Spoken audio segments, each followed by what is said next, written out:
The sun of Zephyria 7 burned low in the sky, casting long orange shadows across the bustling alien city of Kethra.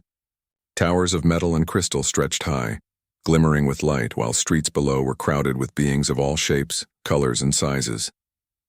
Merchants shouted over one another, selling strange glowing fruits, mechanical devices, and rare metals. The air buzzed with energy, but not all of it was life. Somewhere in the maze of the city, a small, fragile figure moved quietly, unnoticed, almost invisible. Lyra's heart pounded as she was pushed forward by a group of burly alien guards. She tried to steady herself, but her limbs felt weak. Her soft violet skin and delicate frame made her stand out, only because of how small and fragile she seemed compared to the rest of the city's inhabitants. She had been dragged here today for the auction, a place she never wanted to be. The crowd's excitement was suffocating. Alien beings pressed close to see what was being offered, their voices mixing into a low, constant roar. Lyra had been through many auctions before, but today felt different. She could feel the weight of judgment in the air. Whispers floated around her, words sharp and cruel. Worthless, someone muttered. Nothing but trouble, no skills, no future. When the auctioneer's voice boomed across the hall, it was clear that Lyra was the main attraction. And yet, no one stepped forward to bid. The crowd murmured, confused. Usually someone would snatch up a young alien even if she wasn't special. But today it was different. Lyra was sold for almost nothing, a single token of credit that barely mattered. She felt a wave of humiliation and sadness wash over her. But she held her head high. She had learned long ago that crying in front of these beings did no good. As the auction ended, she was handed over to her new owner, a tall, imposing alien with green scales and a harsh expression. But before he could drag her away, a shadow fell over the crowd. A figure stepped forward, calmly ignoring the noise and chaos around him. Humans were rare in Kethra, and this one drew immediate attention. He was neither aggressive nor afraid, just curious, observing the auction in silence. Ethan. That was the human's name, and he had come to Zephyria 7 seeking knowledge, resources, and perhaps adventure. He had traveled across countless star systems, exploring worlds that many considered dangerous or unreachable. Today, his attention was caught not by technology, riches, or politics, but by a small, fragile alien girl standing alone in the crowd. Ethan moved with quiet confidence. He stepped to the front and whispered to the auctioneer. A murmur of surprise rippled through the hall. The auctioneer blinked, unsure if the human knew what he was doing, but Ethan's expression was calm and deliberate. Without argument or hesitation, he handed over the tokens, buying Lyra, not for trade, not for profit, but simply to take her away from those who had no regard for her life. The crowd gasped. Some muttered complaints, offended that a human had intervened in their customs. Others looked on with curiosity, wondering what the human saw in a child considered worthless. Lyra, confused and wary, stared at him. She did not know whether to fear him or trust him. Most humans she had heard about were loud, brash, and untested in real danger. This one was different. "Don't be afraid," Ethan said softly, crouching slightly to meet her gaze. His voice was calm, gentle, and carried a sense of safety she hadn't felt in a long time. "I'm not here to hurt you, I just want to help." Lyra hesitated, glancing at the alien who had tried to claim her. The being scowled, but the guard stepped back, confused by the human's sudden authority. Slowly she nodded, the smallest gesture of trust. That small nod was enough for Ethan. They left the crowded auction hall together, moving into the winding streets of Kethra. Ethan's strides were confident, purposeful, yet unhurried. Lyra followed, still unsure what to expect. She had been sold, bought, and treated like property for as long as she could remember. But something about this human made her feel as if she might actually matter for the first time. As they walked, Lyra spoke quietly, unsure if Ethan would understand. Why did you buy me?" she asked. Ethan glanced down at her with a gentle smile. "Because you are not nothing," he said simply. "You have value, Lyra, and I want to help you see it too." She looked up at him, surprised that he knew her name. She had never met anyone who treated her like a person first and a child second. Most saw only her size, her appearance, or what she could do for them. Ethan saw something else entirely: potential, curiosity, and strength hidden beneath fear and uncertainty. For the next few hours, they moved through the city, finding a quiet workshop hidden away behind towering metal walls. It was dusty, filled with tools, parts of machines, and devices that hummed softly. Ethan gestured for Lyra to explore. "This is your space too," he said. "You can touch, learn, ask questions. Everything here belongs to both of us." Lyra's eyes widened.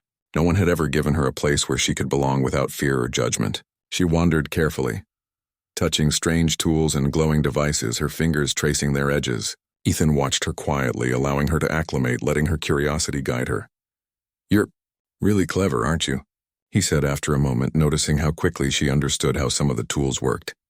I just try," Lyra said softly, unsure if she should speak. "That's how all clever people start," Ethan replied with a smile. "Curiosity is the first step to greatness."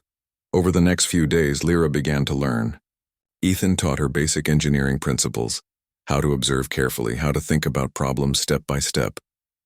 Lyra was quick, her mind sharp and observant, absorbing knowledge at a pace even Ethan found impressive.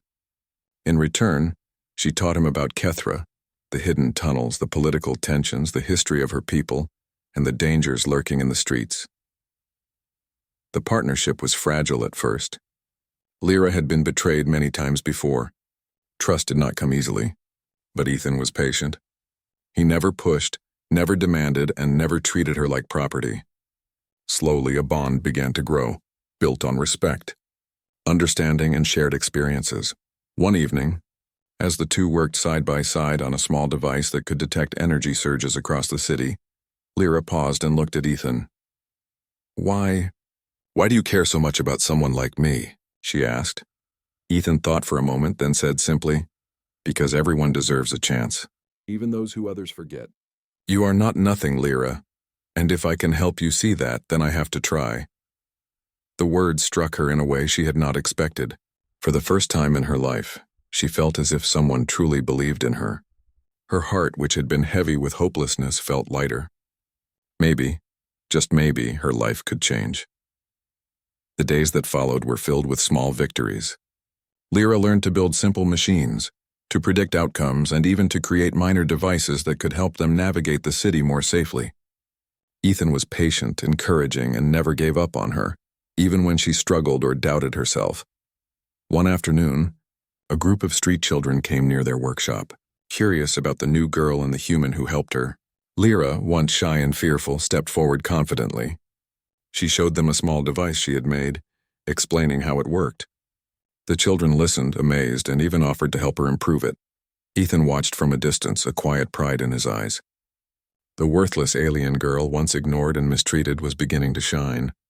And the city, though dangerous and unpredictable, suddenly seemed less intimidating because Lyra was no longer alone. But even as progress was made, shadows lingered.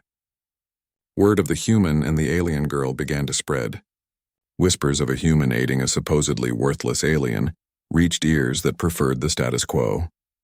Merchants, officials, and powerful figures began to take notice, and not all of them would welcome the change. For now, though, in the quiet of their hidden workshop, Lyra and Ethan continued to work, learn, and grow. The bond between human and alien was growing stronger, built on trust, knowledge, and the promise of something new. Lyra no longer felt like she had been sold for nothing. She was beginning to feel like she had a purpose, a chance to shape her own destiny. And Ethan, who had wandered countless worlds searching for knowledge, realized that sometimes the greatest discoveries were not of machines, planets, or treasures, but of the hearts and minds of those overlooked and underestimated. For Lyra, the journey had only just begun, and as the twin suns set over Kethra, casting the city in golden light, she felt a spark of hope. A small, bright flame that no auctioneer, no merchant, and no one else could ever take away. The city of Kethra was alive with movement and sound, a maze of twisting streets, glowing signs, and hidden dangers. Ethan and Lyra had begun to explore it together, learning its secrets one step at a time. Lyra, who had once felt invisible and powerless, now walked beside the human, with a sense of confidence she had never known. Their first challenge came quickly. While they were navigating a crowded marketplace filled with vendors shouting and neon signs flickering, a group of rough-looking aliens blocked their path. They were part of a local gang, known for taking advantage of anyone who appeared weak. Their leader, a tall figure with black scales and sharp horns, sneered at Lyra. "She thinks she can wander alone?" he hissed. And the human, Does he think he can protect her? Ethan stepped forward, his calm expression unchanging. We are not looking for trouble, he said. But we will defend ourselves if needed. The gang laughed, circling them. Lyra's heart raced. She could feel her palms sweat, but she remembered Ethan's lessons. He had taught her to stay calm, to observe before acting, and to think about every possible move. She took a deep breath and studied their opponents, noticing patterns in how they moved, how they relied on intimidation rather than skill. Ethan made the first move. With a quick gesture, he activated a small device he had built, a compact stun emitter. A flash of light and a low hum startled the gang, giving them just enough distraction. Lyra seized the moment. Using her knowledge of the streets, she led them through a narrow alley filled with obstacles, forcing the gang to slow down and break formation. By the time they reached a safer area, the gang had lost sight of them. Lyra's chest heaved with excitement and relief. I did it, she whispered, barely believing it herself. Ethan smiled, placing a reassuring hand on her shoulder. You did more than that, he said. You used your mind and your courage. That's far more important than strength alone. The incident marked a turning point. Lyra began to understand that being underestimated was not always a weakness. It could be an advantage if she knew how to use it. She felt a spark of pride, knowing that she had contributed and not just followed. Over the next few days, they continued their exploration. Ethan introduced Lyra to technology she had never seen before, simple human devices adapted to the alien world. Together, they tinkered with energy sensors, communication devices, and small drones. Lyra proved to be an exceptional student, picking up concepts quickly and even improving upon some of Ethan's designs. One afternoon, as they were testing a small reconnaissance drone in the outskirts of the city, Lyra noticed movement in the distance. A group of city guards were patrolling near the edges of the settlement. They carried advanced weapons and had strict orders to capture unauthorized humans or aliens wandering alone. They're looking for trouble, Ethan said quietly, or anyone unusual. Lyra felt a pang of fear. Will they find us? Ethan shook his head. Not if we're smart. We need to stay hidden and use the environment to our advantage. Lyra guided Ethan through narrow passages, hidden courtyards, and old tunnels that few remembered. As they moved, she explained the history of the city. The tunnels had once been part of an ancient defense system, designed to protect citizens from invaders. Most residents had forgotten about them, but Lyra knew every turn. Using her knowledge, they avoided the guards and reached a quiet rooftop overlooking the city.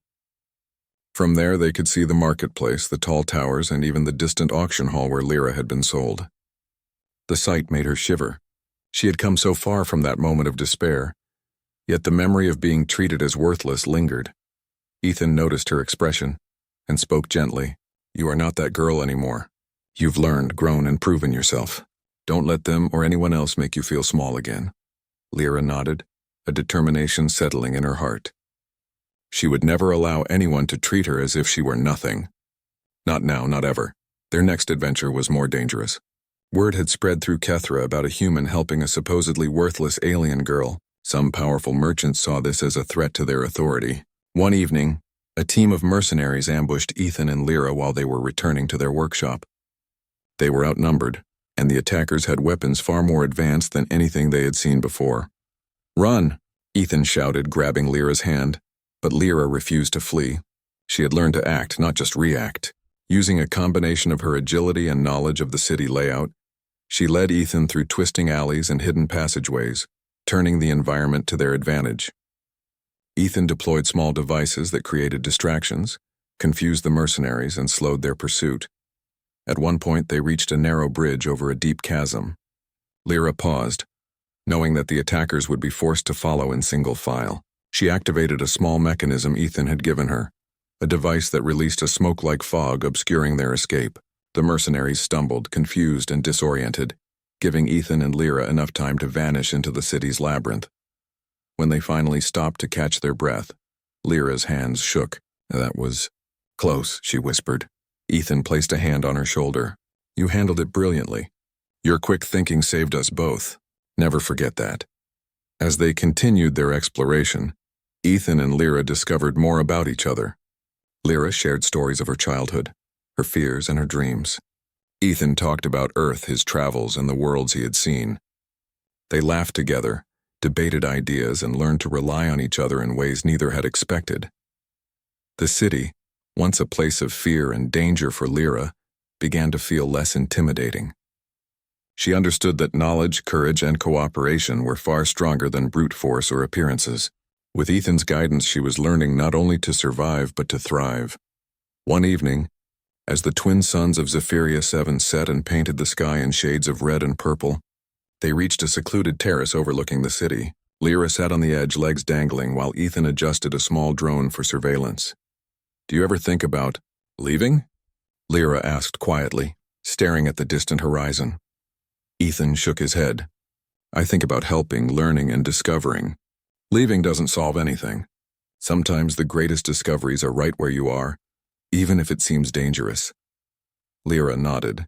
She realized that danger was not always a curse, it could be a teacher.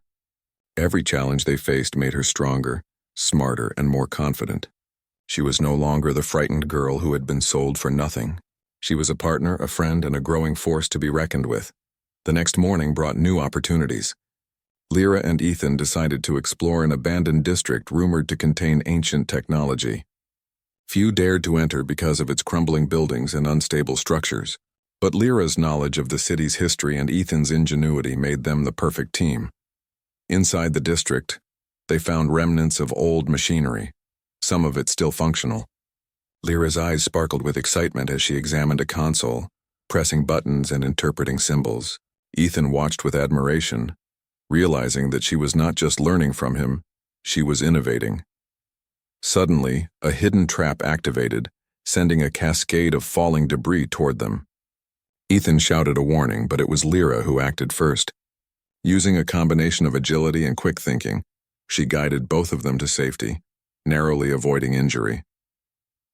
Breathing heavily, Ethan looked at her with pride. "You saved us again," he said. "Your skills are incredible." Lyra smiled, a mixture of pride and humility in her expression. "I couldn't have done it without you," she replied. Their partnership continued to grow, blending human ingenuity with alien resourcefulness.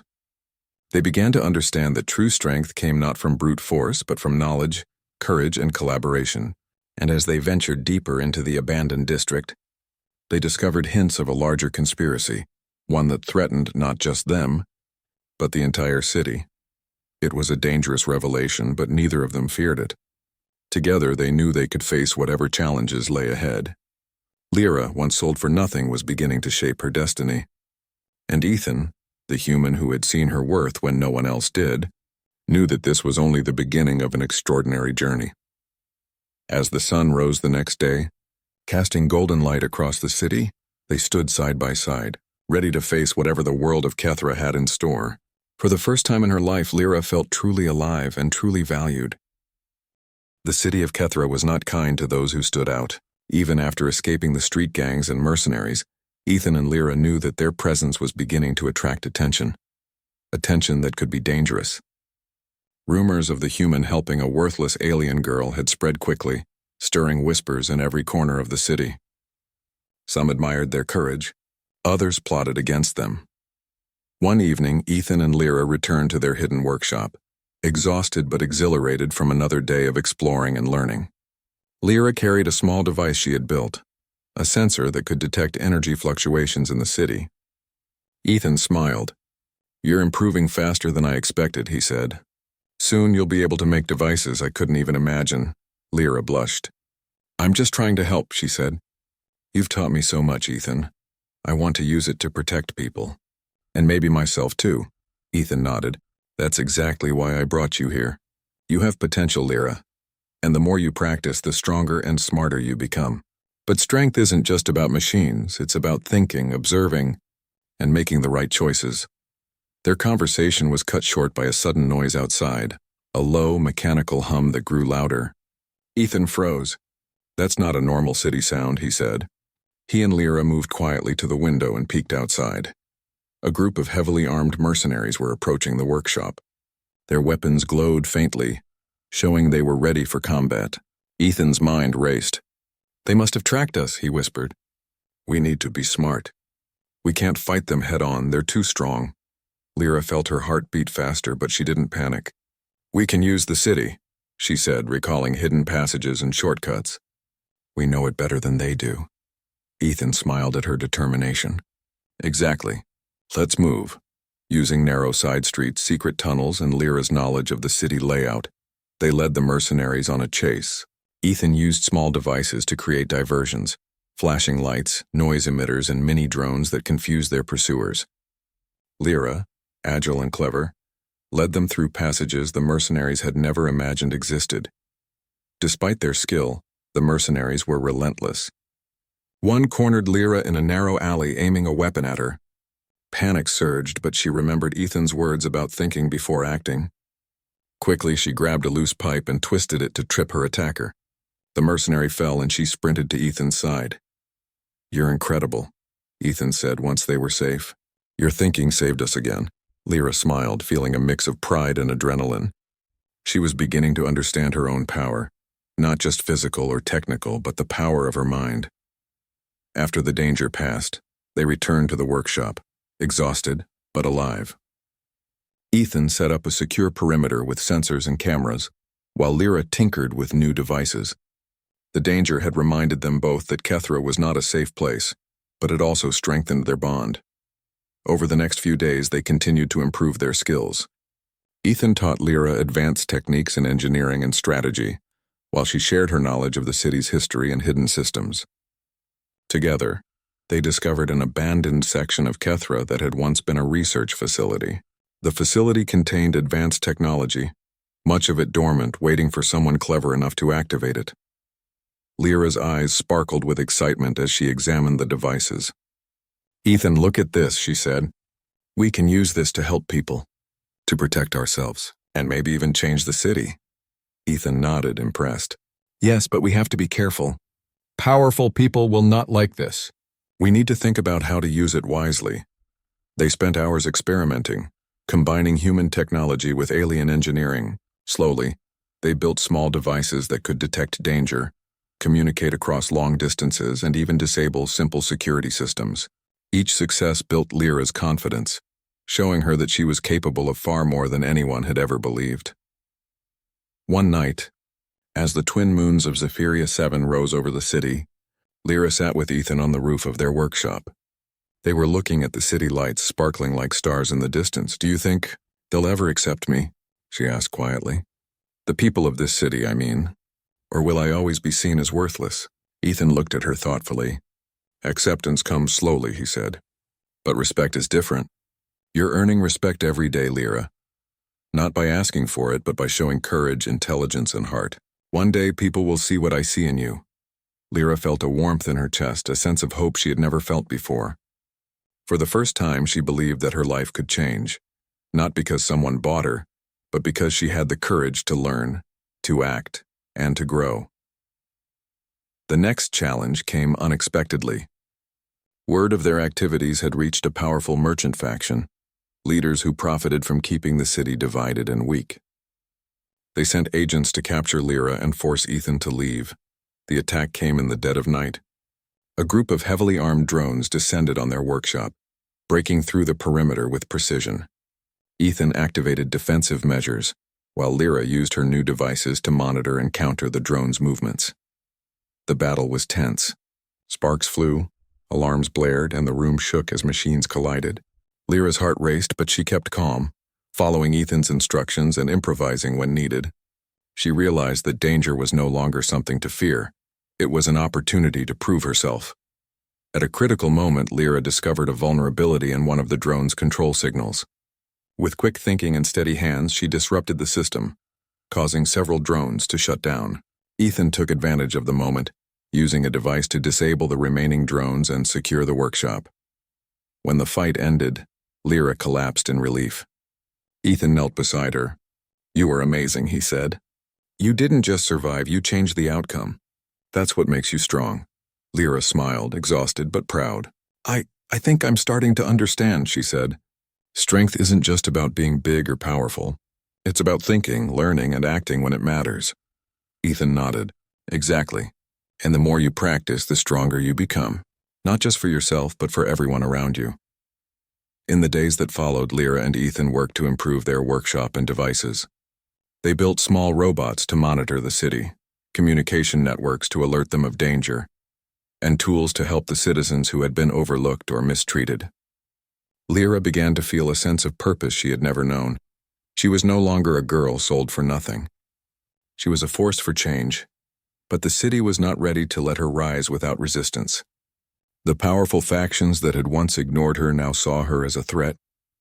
Their influence reached far and wide, and the next challenge would test not just their skills, but their courage, determination, and trust in one another. One afternoon, as they were walking through the marketplace, Lyra noticed a crowd gathered near the central square. Curious, she and Ethan approached carefully. There, in the middle of the crowd, was a young alien boy being bullied by a group of larger aliens. Lyra's heart went out to him. She remembered how it felt to be powerless, ignored, and undervalued. Without hesitation, she stepped forward. Using the techniques Ethan had taught her, she created a distraction, allowing the boy to escape. The crowd murmured in surprise. For the first time, Lyra realized that she could help others not just by surviving, but by standing up for them. Ethan watched quietly, pride shining in his eyes. "You're learning fast," he said. "Not just about technology, but about life. That's even more important." As they walked back to the workshop, Lyra felt a deep sense of fulfillment. She was no longer the girl sold for nothing. She was a protector, a thinker, and a partner. Together, she and Ethan were beginning to change the city, not with violence, but with courage, intelligence, and heart. The twin moons of Zephyria 7 rose again that night, casting silver light across the rooftops. Lyra looked at Ethan and smiled. She knew that whatever challenges awaited them, they would face them together. The city might not be ready for a girl like her yet, but she was ready for the city. And in that quiet moment, Lyra felt something she had never felt before. Hope. Real strong and unshakable. The city of Kethra had never seen anything like it. Word of the human who helped a worthless alien girl had spread, reaching the highest towers of power. Merchants, politicians, and guild leaders whispered in fear and frustration. Lyra, once ignored and sold for nothing, had become a symbol of change, a challenge to the old rules. Ethan and Lyra knew the time had come. They could not hide forever. If they wanted to protect themselves and the people of the city, they would have to confront the leaders who had underestimated them. The workshop was packed with devices, sensors, and small drones ready for deployment. Lyra's eyes sparkled with determination, while Ethan checked their equipment one last time. "Are you ready?" he asked, his voice steady. Lyra nodded, her confidence unwavering. "I've never been more ready," she replied. "Let's show them what we're capable of." Together they moved through the city streets, avoiding patrols and hidden guards. Lyra led the way, her knowledge of secret passages allowing them to approach the city's council building unnoticed. The towering structure of crystal and steel loomed above them, its entrance guarded by heavily armed figures. Ethan whispered, "This is it. We need to be careful. One wrong move and they could trap us." Lyra took a deep breath. "We can do this. We have to." Using a combination of gadgets and stealth, they bypassed the guards and entered the main chamber of the council. Inside, powerful leaders sat in ornate chairs, their expressions a mixture of surprise, anger, and disbelief. "You dare enter here?" one of the council elders demanded, his voice echoing through the hall. "A human and a girl who was worth nothing? How dare you?" Ethan stepped forward calmly. "We are not here to challenge you with violence," he said. "We are here to show you something you've ignored for too long." Lyra stepped beside him, her head held high. "You called me worthless," she said. "You sold me for nothing, treated me like I was invisible. But I have learned, grown, and proven that I am capable. And I am not alone." The council murmured, uneasy with her confidence. Lyra activated a small device, projecting a holographic display showing the improvements they had made. Energy sensors monitoring the city, drones protecting vulnerable areas, and communication networks linking forgotten neighborhoods. "This is what we've built," Ethan explained. "With a combination of human ingenuity and Lyra's knowledge, we can protect this city, make it stronger, and help everyone who lives here." Some council members scoffed. "You think a girl and a human can change anything?" One of them sneered. Lyra smiled, her voice steady. "I don't think, I know. I survived the streets, outsmarted mercenaries, and defended people you ignored. I was sold for nothing, but now I am proof that even those you dismiss can make a difference." The room fell silent. The council could not ignore the evidence. Drones moved across the chamber, demonstrating their capabilities. Sensors alerted them to hidden threats outside. The leaders realized that Lyra and Ethan had not just survived. They had outperformed anyone who had doubted them. One elder, the oldest and most respected, leaned forward. "Your words are bold," he said. "And your actions? Impressive. But the city is not ready for change so fast. You risk chaos." Ethan shook his head. "Change is inevitable. The question is whether you guide it or are left behind." Lyra took a step forward. "We are not asking for power. We are asking for respect and the chance to help. You underestimated me once. Don't make the same mistake again." The council deliberated, tense and quiet. Finally, the elder who had spoken leaned back, nodding slowly. "Very well," he said. "You have proven your value. We will allow you to continue, under the council's supervision. But know this, you must maintain the balance of the city." Lyra and Ethan nodded, understanding the responsibility. They had fought not for personal gain, but for recognition, respect, and the opportunity to make a difference. In the days that followed, Kethra began to change. Citizens who had been ignored or mistreated saw hope in Lyra's actions. The networks she and Ethan had built were used to protect neighborhoods, alert people to danger, and provide assistance where it was most needed. Lyra became a symbol, a reminder that strength is not always measured by size, wealth, or influence, but by courage, intelligence, and determination. Children looked up to her, inspired by her story of transformation. Adults began to reconsider their biases, seeing that even those they considered powerless could contribute meaningfully to society. Ethan continued to support Lyra, offering guidance, encouragement, and friendship. Together, they explored new areas of the city, built better devices, and continued to protect the vulnerable. Their partnership, a blend of human ingenuity and alien knowledge, became a model for cooperation. One evening, as the twin moons of Zephyria 7 rose over the city, Lyra and Ethan stood on a high terrace overlooking Kethra. The city was quiet, peaceful for the first time in years. Lyra's violet skin glowed softly in the moonlight, and her eyes shone with pride and determination. "I can't believe how far we've come," she said softly. Ethan smiled. "You did all of this," he replied. "I just guided you a little. The courage, the intelligence, the heart, it's all yours." Lyra laughed lightly. "I used to think I was nothing. Sold for a few tokens, but now, I know I'm capable of anything." Ethan placed a hand on her shoulder. "And you'll keep proving it. Together we can help this city and maybe even others." Lyra nodded. For the first time she felt truly seen. Not as an object, not as someone worthless, but as a person with value, purpose, and power. The next morning brought new challenges, but also new opportunities. Citizens sought their help, the council consulted them for advice, and the city slowly began to evolve. Lyra used her intelligence and courage to mentor others, teaching them that even the smallest or seemingly weakest individuals could make a difference. Through it all, Ethan remained by her side, guiding, encouraging, and learning from her as well. They had formed a bond that went beyond friendship, built on trust, respect, and shared experiences. Together, they had transformed not only their own lives, but the city itself. As the sun set over Kethra, painting the sky with shades of orange and gold, Lyra looked out at the city she had once feared. It no longer seemed intimidating. It was full of possibilities, waiting for those brave enough to take action. She turned to Ethan, a smile on her face. "I never thought I could feel this alive." "Thank you for believing in me." Ethan shook his head. "No, Lyra, you believed in yourself. I just helped you see it." In that moment, Lyra realized that her journey had only begun. She had survived, learned, and grown. She had turned despair into strength and rejection into purpose. And she knew that with courage, intelligence, and heart, no one, not even an entire city, could determine her worth.